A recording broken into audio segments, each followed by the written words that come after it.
wabarakatuh. Salam sejahtera. Salam Malaysia Madani. Bertemu lagi kita di channel Edivlog Sutia bersama saya, Puteri.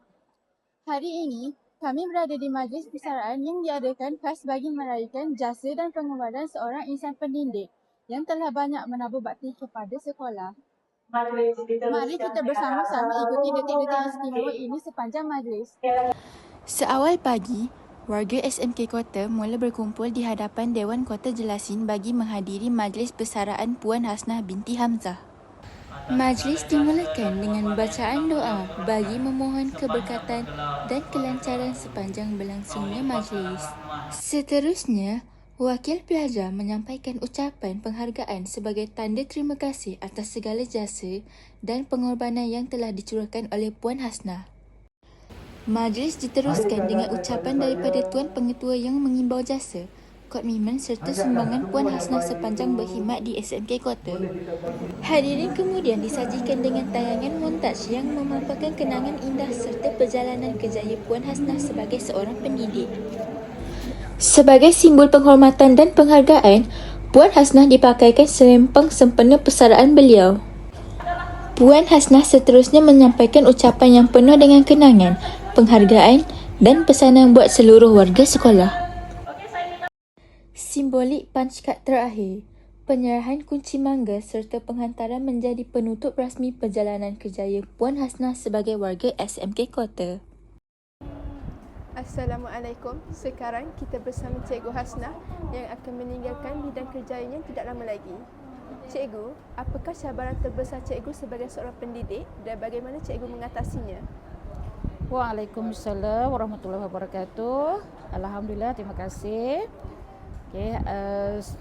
Jadi saya berpengalaman mengajar selama 31 tahun dengan pelbagai jawatan sebenarnya yang dilalui.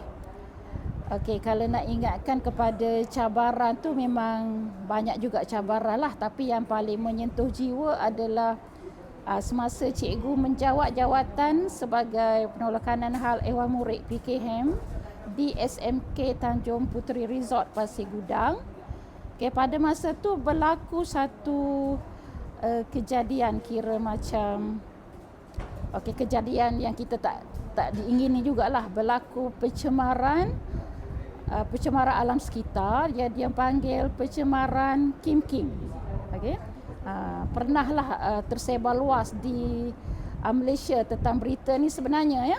Jadi sebenarnya pada masa kejadian pencemaran Sungai Kim tu saya lah PKM di SMK Tanjung Puteri Resort yang menguruskan kebajikan pelajar, di mana pada masa tu kejadian pelajar yang sakit beberapa kali, beberapa fasa dilalui daripada sebenarnya pencemaran Kim ni disebabkan oleh pencemaran bau ya, disebabkan oleh sisa toksik yang dibuang ke dalam Sungai Kim yang berdekatan dengan sekolah berkenaan agak dalam 2 km lah daripada sekolah tu. Jadi sekolah berdekatan iaitu SMK Taman Pasir Putih dan SMK Tanjung Puteri Resort, pelajar-pelajarnya terkesan beberapa hari terkena kepada kesan daripada pencemaran bau itu, di mana menyebabkan ramai pelajar pengsan. Sekali kena tu ramai pelajar pengsan, di mana saya kena bertindak cepat, memanggil ambulan, memberitahu pihak pendidikan daerah pejabat pendidikan daerah dan semua pihak lah. Jadi saya kena berurusan dengan cepat, kena proses menyelamatkan pelajar pun berlaku serentak. Segala-gala laporan perlu dihantar. Jadi masa tu memang macam agak kalut jugalah. Jadi kena kawal emosi, dan nasib baiklah masa tu cikgu alhamdulillah sihat, jadi bolehlah mengurus anak-anak murid yang terkesan daripada fenomena ataupun kejadian pencemaran siksa toksik di Sungai Kim Pasir Gudang. Cikgu ingat masa tu pada tahun 2018 atau 2019 gitulah. Tak ingat sangat dah. Tapi itulah yang kenangan menyentuh jiwa lah. Okey, yang lain-lain tu biasalah. Yang lain biasalah. Sebagai seorang guru memang hari-hari ada cabaran dia.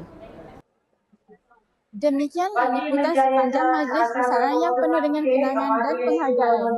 Semoga segala jasa dan pengorbanan beliau sentiasa dikenal.